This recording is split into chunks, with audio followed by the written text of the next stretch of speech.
Hi guys, मेरा नाम शुभम है और मैं ये वीडियो इसलिए एक काइंड ऑफ अवेयरनेस वीडियो बना रहा हूँ क्योंकि अभी मेरे अंकल के साथ में एक इंसिडेंस हुआ है, जिनके पास अराउंड 50 लाख रुपीज़ थे। अभी उन्होंने जो ये पैसा इकट्ठा किया था वो थ्रू एसआईपी किया था। ठीक है, एसआईपी के थ्रू उन्होंने पैसा इकट्ठा किया था और एक टाइम के बाद अब उन्हें लग रहा है कि नहीं भाई, मैं एसआईपी नहीं करना और मुझे रिटर्न चाहिए, मुझे विड्रॉल करना है। तो उन्होंने ये शायद एक टर्म सुनी थी यूट्यूब पे, which is SWP, systematic withdrawal fund. ठीक है, अब वहाँ पे वो बैंक में गए जहाँ पर उनकी एसआईपी चल रही थी। वहाँ उन्होंने कहा कि भाई मुझे ना विड्रॉल करना है पैसा, तो जो मेरी एसआईपी थी उसमें से आप जो भी मेरा फिक्स अमाउंट हो गया है उस पर आप SWP स्टार्ट कर दीजिए। अब SWP जो है वो भी एक काइंड ऑफ प्लान ही है, बोलूँगा प्लान है, बट दोनों में बहुत बड़ा डिफरेंस नहीं है। आप मैन्युअली भी कर सकते हो वो चीज़। ठीक है, अब उसमें क्या, दोनों के बीच में क्या डिफरेंस हुआ है सबसे बड़ा, कि वो अंकल को इस चीज़ का पता नहीं था कि शायद मैं खुद भी कर सकता हूँ। उन्होंने क्या करा कि भाई मेरा जो SIP था उसका आप SWP कन्वर्ट कर दो। तो बंदे ने क्या करा, जो एजेंट था वहाँ पे, जो एजेंट ने गेम किया है, मैं बेसिकली वीडियो ही इसलिए बना रहा हूँ कि जो ब्रोकर्स हैं वो क्या गेम प्लान करते हैं, आपको कितना बड़ा लॉस हो सकता है उसके साथ में, वो बताना चाह रहा हूँ मैं आपको। ठीक है, कि जब वहाँ पे गए वो बैंक में और उन्होंने जब जाके देखा कि ठीक है भाई मेरा पूरा पैसा उठाओ आप, और जो एजेंट ने बोला कि सर आपका पूरा पैसा विड्रॉल करो, हम ये वाले प्लान में डाल देते हैं। ठीक है, वो प्लान में क्या है, जब ये आई थिंक कोविड के पहले की बात है, उन्होंने पूरा पैसा वहाँ से विड्रॉल किया और 55 लाख उठा के एक थर्ड प्लान में डाल दिया जो कि कम्प्लीटली इक्विटी प्लान था। ठीक है, मार्केट क्रैश हुआ, 55 lakh with in 2 months 39 lakh convert हो गया। ठीक है, ब्रोकर को अपना ब्रोकरेज मिल गया 2%, वो बंदा बाहर हो गया। अब आपके पैसे का क्या करना है आपको समझ में आना चाहिए। वो बंदा ना कॉल पिक कर रहा है ना कुछ कर रहा है। अंकल ने जाके अपना पैसा विड्रॉल किया, 55 से पूरा लॉस बुक किया वहाँ पे 16 लाख का, 16 लाख माइनस हो के वो 39 लाख लेकर उन्होंने बाद में जब FD में उसको पैसे को डाला, वहाँ पे उन्हें 7% 6% का रिटर्न मिला। एज ए सीनियर सिटीजन को शायद 7.5% मिलता है। ये वीडियो बनाने का मेन रीज़न ये है कि मैं आपको ये बताना चाह रहा हूँ कि जो भी आपकी हार्ड अर्न मनी है, ये वीडियो सिर्फ उनके लिए नहीं है कि आप आपके पेरेंट्स के पास अगर एक लमसम अमाउंट है तो आप वो कर सकते हो। क्या सीनियर सिटीजन्स के लिए तो बहुत सारे प्लान्स हैं, लाइक पोस्ट ऑफिस के भी बहुत सारे प्लान्स हैं। या मैं बात करूँ कि भाई बहुत मतलब बैंक हमेशा आपको 50 पैसे ऊपर का इंटरेस्ट रेट मिलता है उसमें।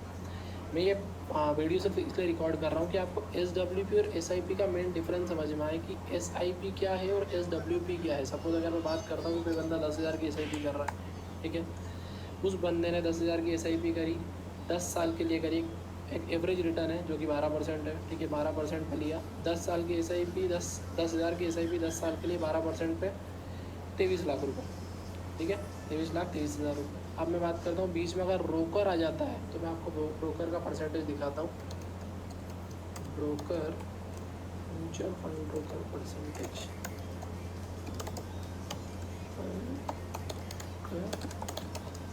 परसेंटेज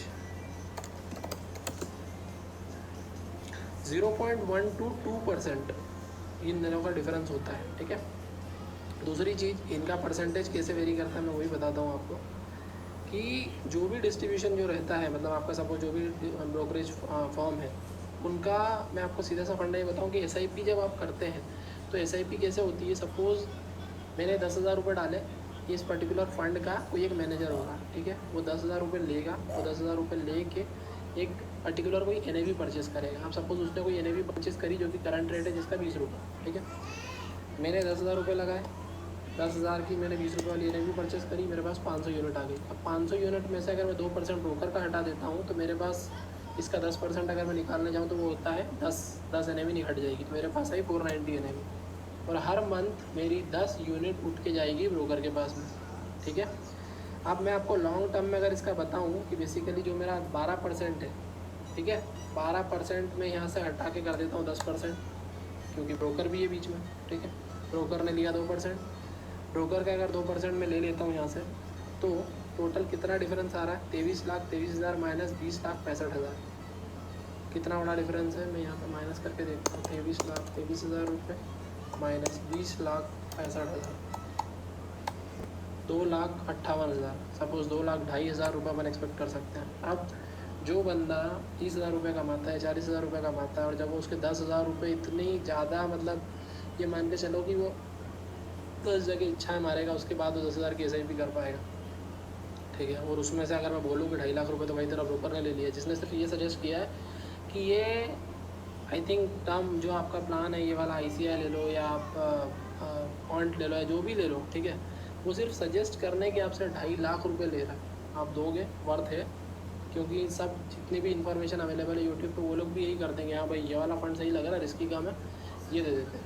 अब 12% की जगह अगर मैं बोलूँ कि आपका 10% आ रहा है, तो ये आपको सामने का डिफरेंस दिख रहा है, ये समझ में आ रहा है। ये भी सिर्फ 10 साल का है, ठीक है। अब मैं आपको SIP और SWP का डिफरेंस दिखा रहा हूँ। ये मेरा अगर 12% है, सपोज मैंने खुद से किया, ठीक है, मैंने ब्रोकर को बीच में हायर नहीं किया, 10,000 का 12% 10 साल के लिए 23,23,000 रुपये। मैं ये कॉपी करता हूँ। अब मैंने क्या करा, मैंने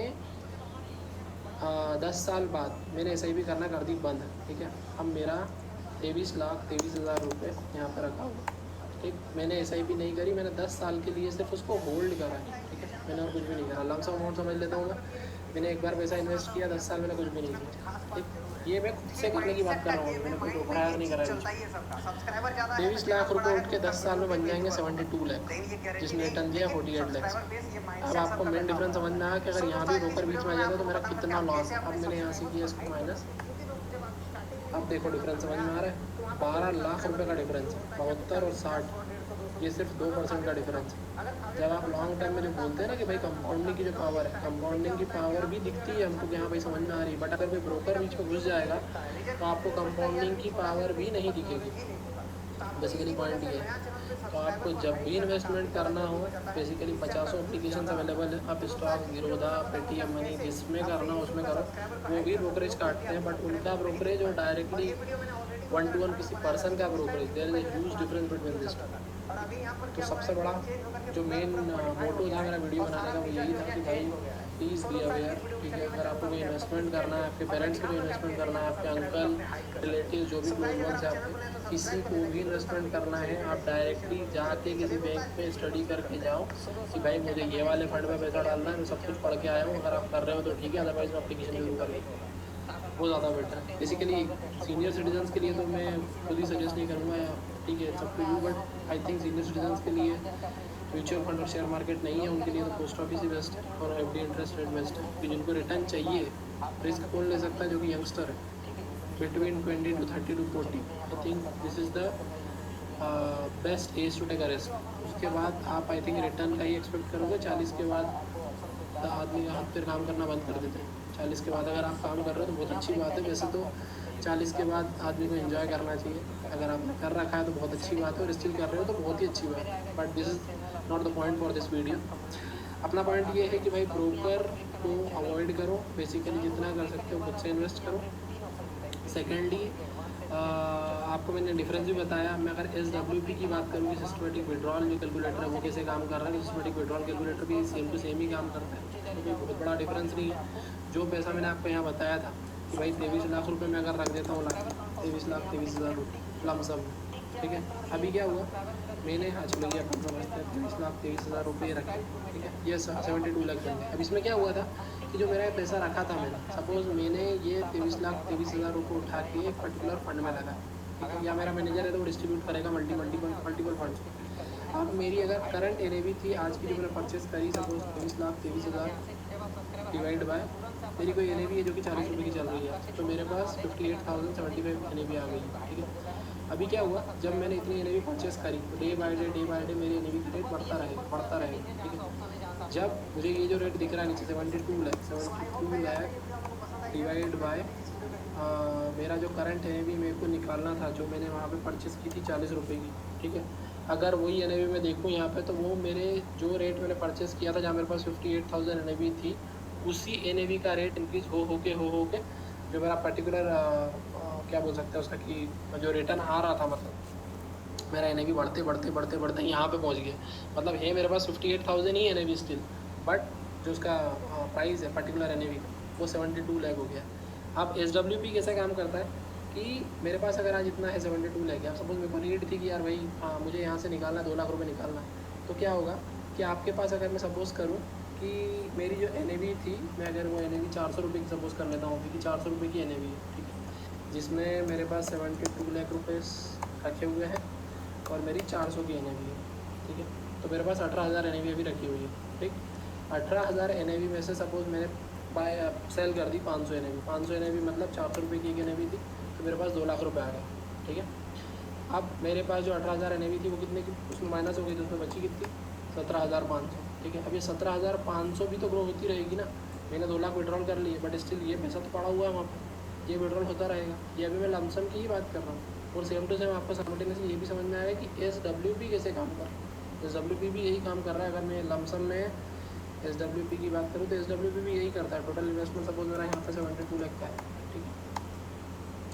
मेरा ये 50 लाख, ठीक है, चलो 50 लाख मान के चलते हैं, 5 लाख 50 लाख में से मैंने विड्रॉल कर लिए यहाँ पे आके। सपोज मेरे को 30,000 रुपये हर महीने ज़रूरत है, ठीक है। जो कि ये एक्सपेक्ट कर रहे हैं कि भाई 8% से बढ़ेगा। नॉर्मली जो म्यूचुअल फंड ग्रो होता है 12% से रहता है, अपन 12% अज्यूम करते हैं। और मैंने 30,000 कंटिन्यूसली 5 साल तक विड्रॉल करे, 50 लाख मेरा इन्वेस्टमेंट था। टोटल विड्रॉल मैंने करे 18 लाख रुपये, ये सिर्फ 5 साल का है। अपन इसको समझ लेते हैं कि मेरे को अगर 25 साल का, ठीक, तो मेरा 50 लाख का इन्वेस्टमेंट था, टोटल विड्रॉल 90 लाख करे, फिर भी मेरे पास 3,44,00,000 रुपये रखे हुए हैं। ये क्यों, ऐसा क्यों हुआ? क्योंकि मैंने सिर्फ 30,000 विड्रॉल करे थे। अगर मैं यहाँ पे बोलूँ कि 50 लाख तो भाई मैं 60,000 विड्रॉल कर रहा हूँ, या अगर मैं ऐसा बोलूँ कि 60,000 विड्रॉल कर रहा हूँ मैं, फिर 50,000 की लिमिट, तो मेरा जो टोटल इन्वेस्टमेंट हुआ 50 लाख का, मेरा विड्रॉल 50,000 मंथली हुआ 12% के रेट से। अगर यहाँ पे भी ब्रोकर इंट्रोड्यूस कर देता हूँ तो -74 लेग आ जाएगा पिक्चर में। आपको मिड ऑफ द आपका जो टर्म चलता रहेगा उसके बीच में ही आपका पैसा ख़त्म हो जाएगा, ठीक है। तो परसेंटेज का रोल समझा रहा हूँ मैं सिर्फ आपको कि परसेंटेज का कितना बड़ा रोल है।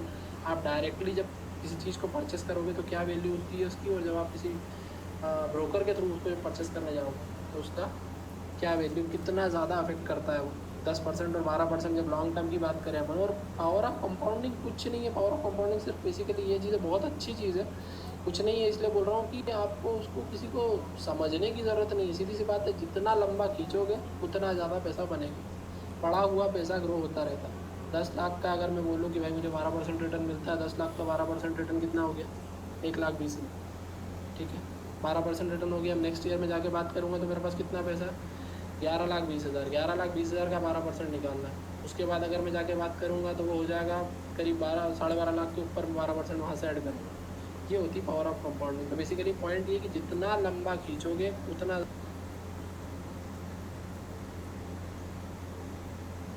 ज़्यादा आपको लगेगा कि मेरा 10 लाख रुपये लगा था, बट वो 10 लाख नहीं है।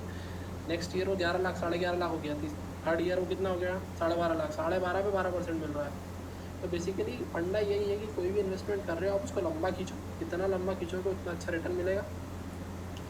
सेकेंड पॉइंट ये है कि अगर आपको लग रहा है कि भाई ये अगर वीडियो आपको थोड़ा भी बेनिफिशियल लगा है या थोड़ी सी भी इसकी अगर आपको सपोर्ट मिला इस चीज़ से, तो प्लीज़ मुझे कमेंट में बताना। मैं और फर्दर वीडियो बनाने का ट्राई करूँगा।